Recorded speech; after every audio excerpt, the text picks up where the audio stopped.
சர்தார் 2 ஒரு ஒரு ரிமார்க்கபிள் ஃபில்முங்க. நான் ரொம்ப என்ஜாய் பண்ணேன்.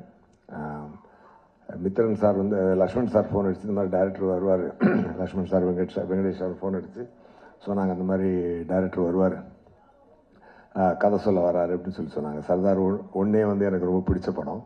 சரி, அதில் சீக்வலில் என்ன பண்ணுறாங்க அப்படின்னு சொல்லிட்டு எனக்கு ஒரு எக்ஸைட்மெண்ட் இருந்துச்சு. ஸோ மித்ரன் சார் வந்து நேரேஷன் கொடுத்தாரு, ரொம்ப ஹாப்பி ஆகிட்டேன் நான்.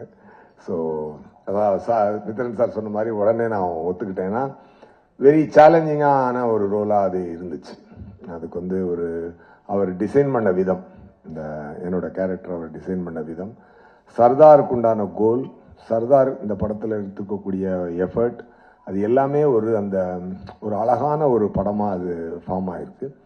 ஒரு நம்ம நேட்டிவிட்டி உள்ள ஒரு மெசேஜும் இன்டர்நேஷ்னல் தரமுமான ஒரு ஏஜென்ட் ஸ்பை படம் வந்து ஒரு ஹாலிவுட் தரமான ஒரு விஷயம்.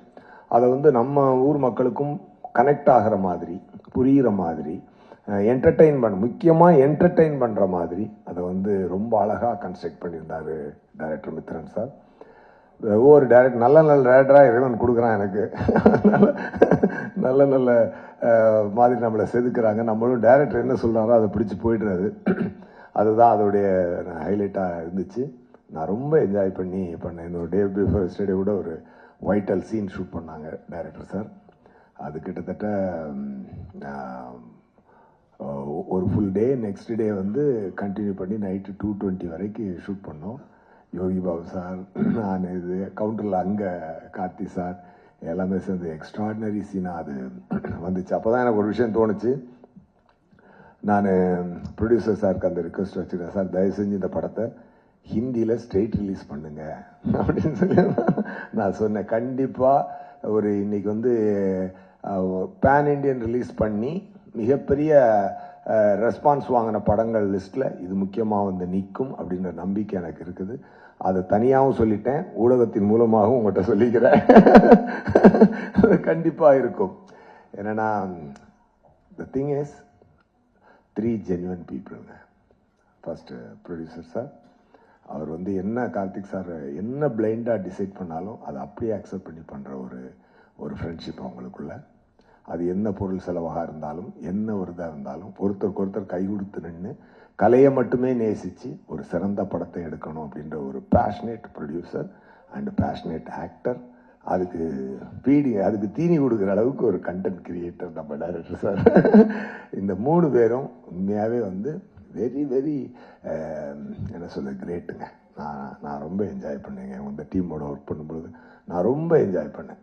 அதை எவ்ரி சீன் ஐ என்ஜாய்டு. அந்த மித்ரன் சாரோட சென்சிபிலிட்டி, லுக் அண்ட் ஃபீல் எல்லாமே ஒரு தரமாக இருந்துச்சு. ஜார்ஜ் சாரோட ஒளிப்பதிவு ரொம்ப பிரமாதமாக இருந்துச்சு. 2 பேரும் ஃப்ரெண்ட்ஸ், எல்லாருமே ஃப்ரெண்ட்ஸ் ஆக்சுவலாக. அதனால தான் அவங்களுடைய கனவை வந்து காசை மீறி பிளான் பண்ணி அடிக்கிறாங்க. ஸோ அதுக்குண்டான ரெஸ்பான்ஸ் என்டையர் இந்தியா இருக்குன்றதை நான் நம்புகிறேன், உண்மையாகவே நம்புகிறேன். அண்டு கார்த்தி சாரோட டெடிகேஷனை பற்றி சொல்லணுன்னா,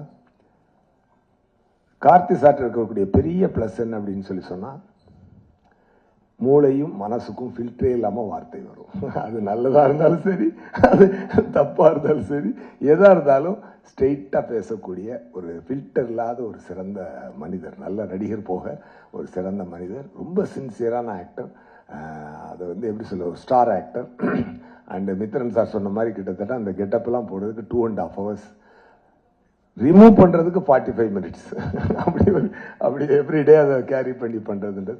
இதுக்கப்புறம் அவர் அதுக்குள்ளே எடுத்துக்கிட்டு அந்த தாடிக்குள்ளே இருந்துக்கிட்டு அந்த கண்ணை வச்சுட்டு அவர் நடித்த ஒரு விதம் ரொம்ப அழகாக இருந்தது. ஒரு நண்பனாக நான் அதை ரொம்ப ரசித்தேன். ஸ்பாட்டில் ரொம்ப we had a very good time. Definitely மக்களும் நல்லா என்ஜாய் பண்ணுவாங்க. Sardar 2 will be a super duper hit. Thank you so much.